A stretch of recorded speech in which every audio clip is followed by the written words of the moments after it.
Well, good morning. It is Thursday, March the 9th, and we're back in the shop. As you can tell, I got my big coat back on. Yeah, it's done turned winter again. It was up in the 70s Monday and Tuesday, and you saw in the previous video where I was out washing the combine, we was out spraying, we was getting stuff done. Yesterday it was supposed to rain all day, and it rained a little bit, but not as much as they said. It got to the river and just dissipated. But it's sprinkling now, and it is done turned cold. It's supposed to get back in the 30s again, in the lows in the 30s in the weekend. I think we're 50s right now, but got the new heater going. It's just me today. You're gonna get to spend the day with me. So Dylan, his two kids, Grace and Walt, they've been sick. I don't know if y'all know this or not, but Walt corn dog has asthma. So so when he gets sick, he normally gets pretty sick pretty bad. So say a prayer for them, make sure they get better. But it's me today. Just me today. Got a few things to work on. We're back on the planter. Thought we was done with it. I thought all we had to do was put seed in it and fertilize, and we should be good to go. But we was doing something on the tail wheels here. Yeah, you see that? It is not supposed to have that much wiggle in it. But what we ended up doing, we pulled pulled the bushings out of this one, and they was slap dab out. So we called the good people at Shoop.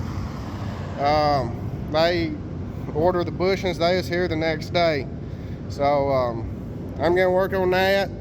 Also gonna do an oil change on the planting tractor here, the 4640.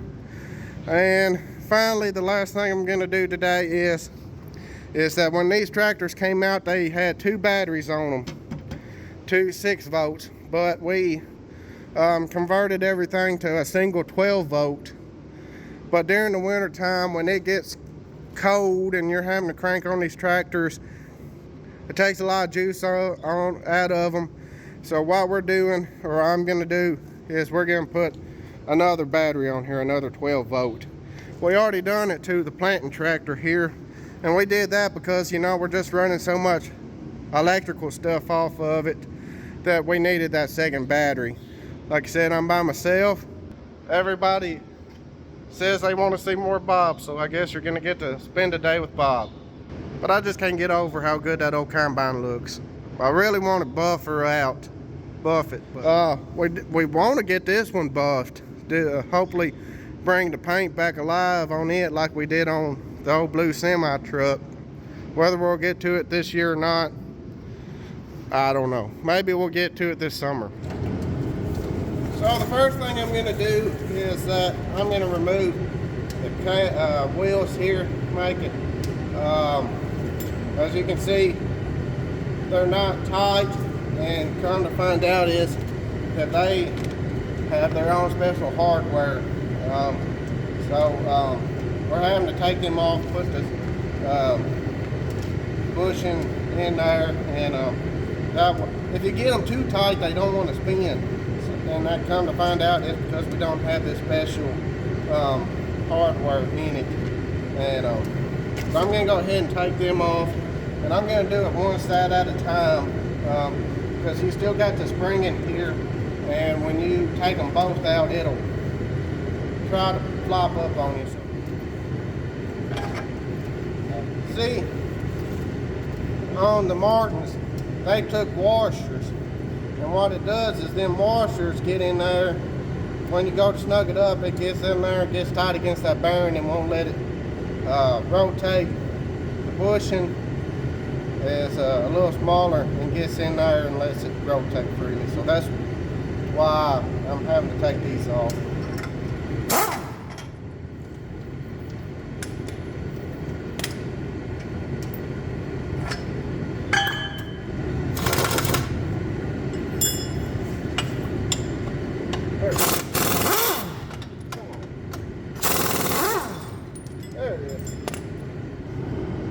Yeah, you see that groove right there?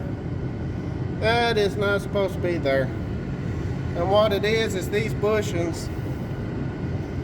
These bushings are made out of softer metal than your brackets, and that's because you want it to wear on the bushing and not your bracket. So fairly inexpensive fix. Oh yeah, here's the new bushing, a lot beefier and no groove.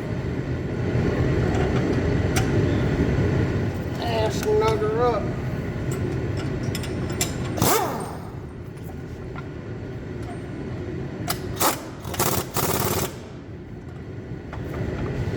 Alright, one side done, let's move to the other. Alright, we're over here on the other side, and it requires a different bushing.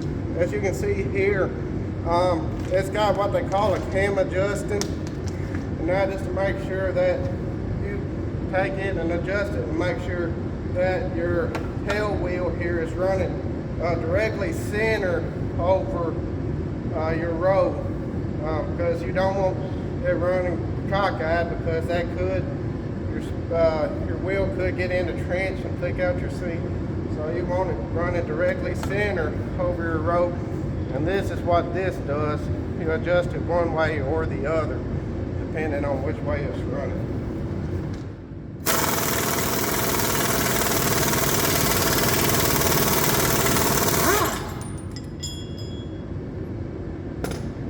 Yeah, this, you can see right there too where it's got groove worn in.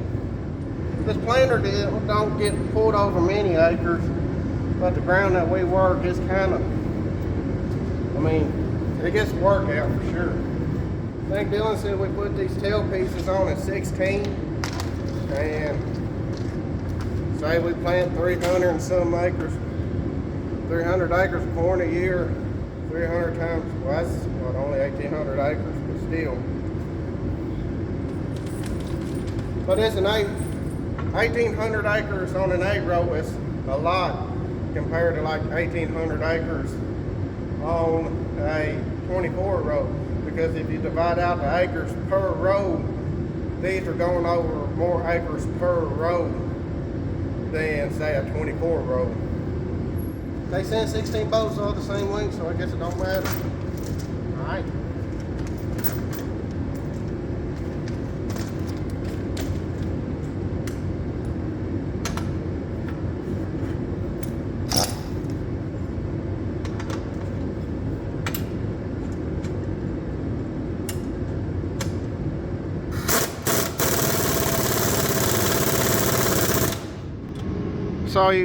So you see here, you want your tail wheel to run directly parallel with the row, not running one way or the other. 1 down, 8 to go.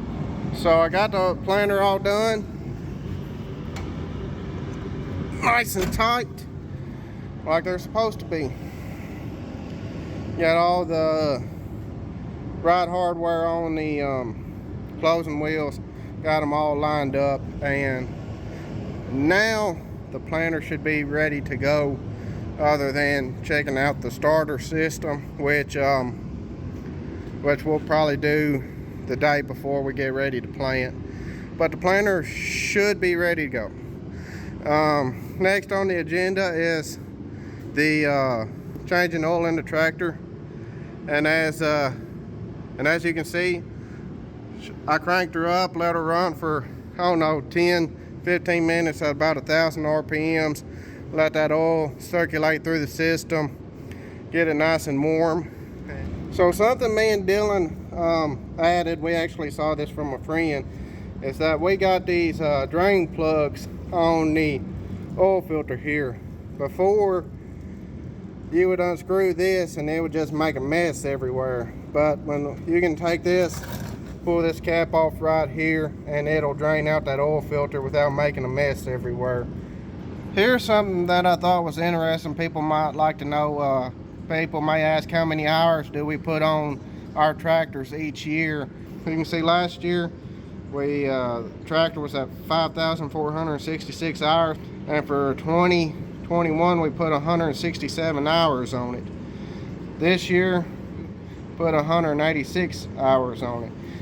That was just because we picked up some more ground, and we ended up having to go back and replant a bunch of soybeans. So that's probably why that's a little higher. Normally, in a normal year, whatever that is, I figured that the hours may come down on this tractor because we've started drilling beans with this tractor.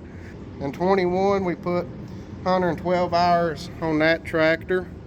I don't know how many hours is on it now. It's probably going to be several because we ended up, like I said, drilling beans with it and running the grain cart with it. So it's probably got more than that now. And let's see, how many hours did we put on the combine? 21. 246 engine hours. So I got the second battery on it and the cable run to the other side, hooked to the starter.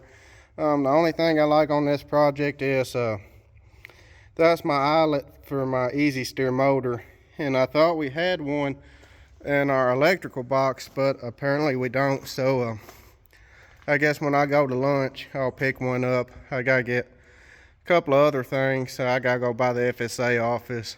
These are all the filters that it takes to service this tractor. You got 2 fuel filters, oil filter, hydraulic / transmission filter, air filter, cab air filter, and I think that's like a fresh air filter. They all go up in the top of the cab there. You got this filter.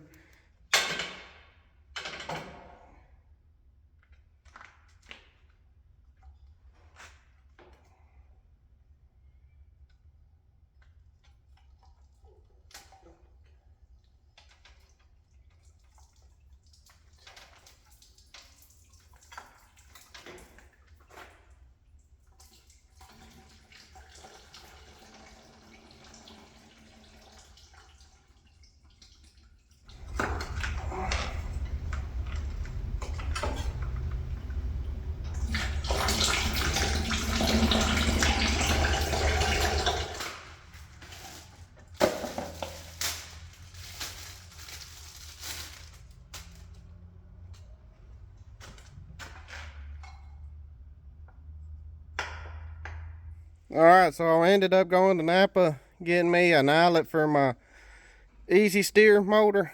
Got it hooked up. Fixing to crank her up here. She's been sitting here, I don't know, 2-3 weeks. Hasn't been started, so here we go.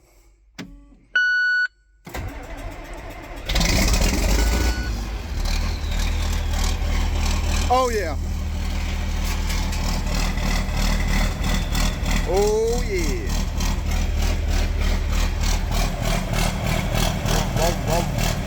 You gotta love that sound. That is an American sound right there. All right, we're ready to start putting oil back in her. Gotta make sure we get every drop out of it, because this oil is not cheap.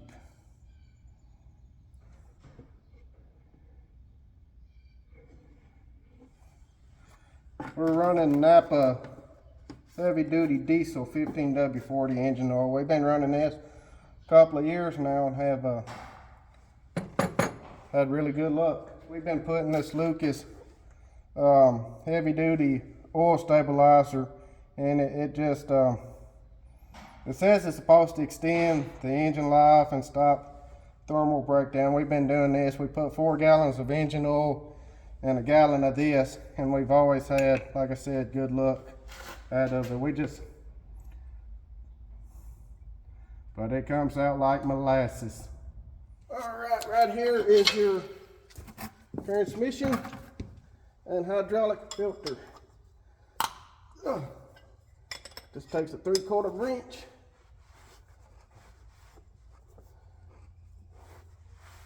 This one's normally nasty.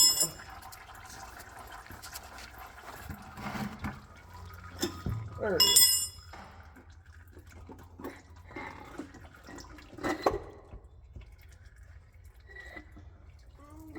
Like so. All right, got the cab filters in here. I didn't show y'all that, but But yeah, got them in here. Gonna crank it up. Make sure we ain't got no oil leaks.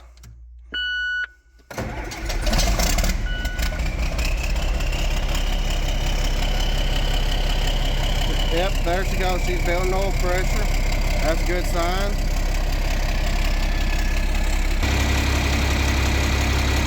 I don't see no oil leaks right there. Nothing dripping there, so that's good. Everything seems to be good and dry in there, so that's a good sign.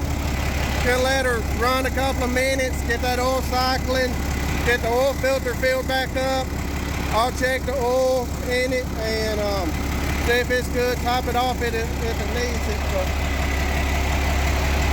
other than a bath and the air conditioner working on, old Granny should be ready to go for another year. Well, I hope you enjoyed spending the day with me. Got a lot done, got the planter closing wheels fixed, got old Granny serviced other than a bath and air conditioner work. Got her greased up, front wheel bearings, tie rod ends, back axles, got it all greased up there. Got the second battery on old big boy there. Remember to check out all of our other videos. Like, comment, share, and subscribe. Give us a thumbs up. A lot more action coming. A lot more work to be done because spring will be here before you know it. So thank you for watching. Catch you on the next one.